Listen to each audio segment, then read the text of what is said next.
ನೂರು ನಾನೇ ಕ್ಯಾಂಡಿಡೇಟು, ಯಾಕಂದ್ರೆ ಜನಾಭಿಪ್ರಾಯದ ಪ್ರಕಾರ ಟಿಕೆಟ್ ಆಗುತ್ತೆ ಅಂತ ನಾನು ಹೇಳ್ತಾ ಇರೋದು. ಜನಾಭಿಪ್ರಾಯ ನನ್ನ ವಿರುದ್ಧವಾಗಿದ್ದರೆ ಖಂಡಿತವಾಗ್ಲೂ ನಾನು ಬಿಟ್ಕೊಡ್ಬೇಕಾಗತ್ತೆ. ಸರ್ವೆ ನಡೆಯುತ್ತೆ, ಸರ್ವೇಲಿ ಏನಾಗುತ್ತೆ ಅನ್ನೋದನ್ನ ನೋಡ್ಬೇಕಲ್ಲ.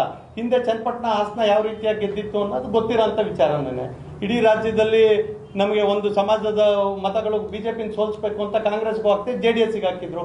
ಅದ್ರ ಪರಿಣಾಮವಾಗಿ ಚನ್ನಪಟ್ಟಣದಲ್ಲಿ ಮತ್ತೆ ಹಾಸನದಲ್ಲಿ ಗೆದ್ದಿದ್ದು ಹೊರತು ಇದು ಬೈ ಎಲೆಕ್ಷನ್ ನಡೆದಂಥ ಸಂದರ್ಭದಲ್ಲಿ ಸಮಾಜ JDS ಕೈ ಹಿಡಿಲಿಲ್ಲ, ಚುನಾವಣೆಯಲ್ಲಿ ಸೋಲಾಗಿದೆ. ಇಡೀ ವ್ಯತ್ಯಾಸ ಬೇರೆ ಥರ ಆಗುತ್ತೆ. ಹಾಸನನೂ ಅಷ್ಟೇನೆ, ಸ್ವಂತ ಶಕ್ತಿ ಮೇಲೆ JDS ಗೆಲ್ಲುತ್ತೆ ಅಂತೇಳಿ ಹೇಳಿದ್ರು. ಪ್ರೀತಮ್ ಗೌಡ ಯಾರು? ನಾನು ಬಿಟ್ಕೊಡ್ಬೇಕಾಗತ್ತೆ. ನಂದೋಗ್ಲಿ ಮಂಗಳೂರಲ್ಲಿ ಯಾವ್ದಾದ್ರು JDS ಗೆಲ್ಲುತ್ತೆ ಅಂದ್ರೆ ನಮಗೆ ಕಾಂಗ್ರೆಸ್ ವಿರುದ್ಧ ಕನಿಷ್ಠ BJP 120 ಸ್ಥಾನ ಗೆಲ್ಲಬೇಕು, JDS ಕನಿಷ್ಠ 30-40 ಸೀಟ್ ಗೆಲ್ಲಬೇಕು, 180 ಸೀಟ್ NDA ಗೆಲ್ಲಬೇಕು ಅನ್ನೋಂಥದ್ದು ನಮ್ಮ ಕಲ್ಪನೆ.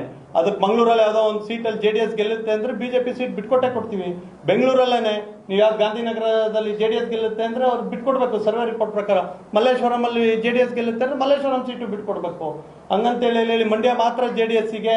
ಇಲ್ಲಿ ಕಾರ್ಯಕರ್ತರ ಪರಿಸ್ಥಿತಿ ಏನು? ಕಾರ್ಯಕರ್ತರು ಪಕ್ಷವನ್ನು ಕಟ್ಟಿದ್ದಾರೆ, 35-40 ಸಾವಿರ ಓಟ್ ತಗೊಂಡಿದ್ದಾರೆ. ಹಾಗಾಗಿ ಮಾನದಂಡ ಒಂದೇ, ಗೆಲುವು. ಆ ಗೆಲುವು ಯಾರಿಗೆ ಬರುತ್ತೆ ಅನ್ನೋದು ಸರ್ವೆ ರಿಪೋರ್ಟ್ ಬರುತ್ತೆ, ಅದ್ರ ಪ್ರಕಾರ ಆಗುತ್ತೆ. ಅದು ಪ್ರೀತಮೂ ಹೊರತಾಗಿಲ್ಲ, ನಾರಾಯಣಗೌಡರು ಹೊರತಾಗಿಲ್ಲ, ಯಾರೂ ಕೂಡ ಸ್ಟೇಟ್ಮೆಂಟ್ ಕೊಡೋದು ಹೊರತಲ್ಲ. ಯಾಕಂದ್ರೆ ನಮ್ಮ ಕಾರ್ಯಕರ್ತರು ನಾನು ಅಬ್ಸರ್ವ್ ಮಾಡಿದ್ದೀನಿ ಇಲ್ಲಿ ಬಂದಂಥ ಸಂದರ್ಭದಲ್ಲಿ, ಭಾರತೀಯ ಜನತಾ ಪಾರ್ಟಿಯ ಕಾರ್ಯಕರ್ತರನ್ನು ಕುಗ್ಗಿಸುವಂಥ ಯಾವುದೇ ವಿಚಾರಗಳನ್ನು ನಮ್ಮ ಮೈತ್ರಿ ಪಕ್ಷನೂ ಕೂಡ ಮಾಡಬಾರ್ದು, ನಾವು ಮಾಡಬಾರ್ದು.